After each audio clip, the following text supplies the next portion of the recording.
Hello there, ladies and gentlemen, my name is Nick. Welcome to another first try. Today's topic happens to be Mimpi. But what exactly is Mimpi, other than the dog's name? Well, Mimpi is a puzzle platformer developed by Silicon Jelly. It was previously released on mobile devices and now found its way to Steam. Before I go into the game though, I'd like to point out some things. One being that I'm not doing play-by-play commentary today. The other thing being that I was provided with a review copy of the game and 5 additional codes to give away to you guys. I just wanted to point it out explicitly because I have forgotten that in my Max and Mercs video.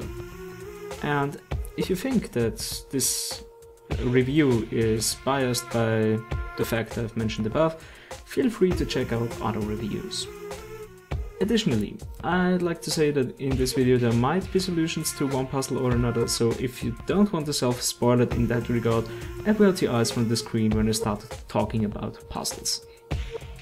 So, today I won't talk that much about options menus, because this is a Unity game and most of you know, Unity games have their options menu in the launcher and the menu itself is not that exciting. What I do want to point out though is that the options feature most command resolutions as well as fully rebindable keys. Another thing I'd like to point out as well is the fact that Mimpi features controller support, so if you want to play the game with a controller you can do that pretty well. So let's head into the game, shall we?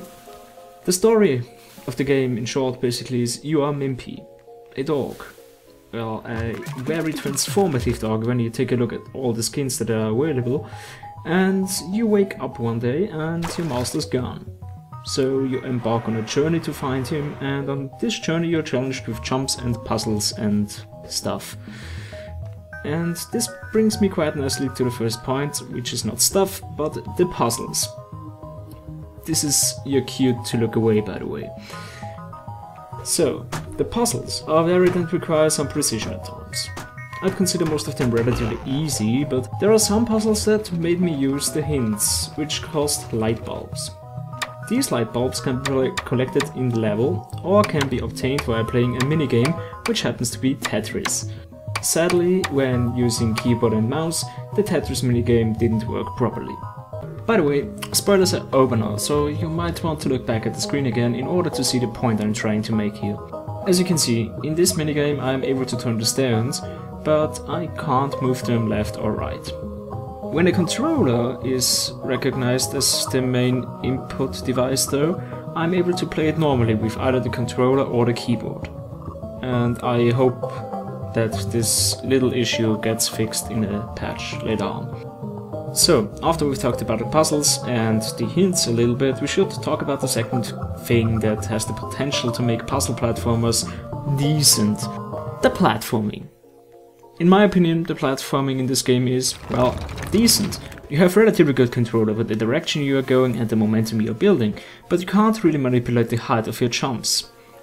So this is not the best thing in the world, but that might come from the game being played with virtual controls on mobile devices and therefore being a little bit less accurate in that regard. If you need some breaks from platforming and puzzle solving, there is a hidden object minigame after each level to cool your brain cells. So, let's talk a little bit about the length a bit. The game is fairly short, and depending on your puzzle solving, or should I say Tetris skills, you can beat the game in about 2 hours.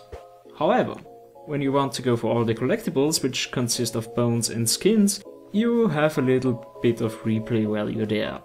The last thing I'd like to cover are the difference between the mobile version and the PC version.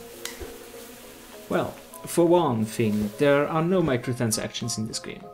In the mobile version, the hints are unlocked for real money and are not to be acquired by playing Tetris. There are also some graphical updates like the inclusion of AA, but apart from that there are not that many differences. So, let's come to a conclusion.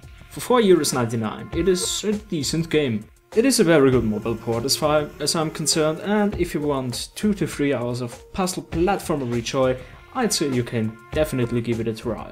At the end of this video, I'd like to give you guys the instructions on how to get one of the 5 codes from Mimpi. You can get one code by liking the video or commenting on it. Another code can be obtained by being subscribed to my channel. You can also get a code by commenting on the Steam review, and I also gave one code to someone that is commenting on the Reddit post in the game review subreddit. As of the 5th code, I'm not so sure as of what I'm going to do, but I will definitely include that information in the description of the video when I know what I'm going to do. With that said, I'd like to thank you guys for watching this video. My name has been Nick, ladies and gentlemen, and Mimpi made it first try. And I shall see you next time.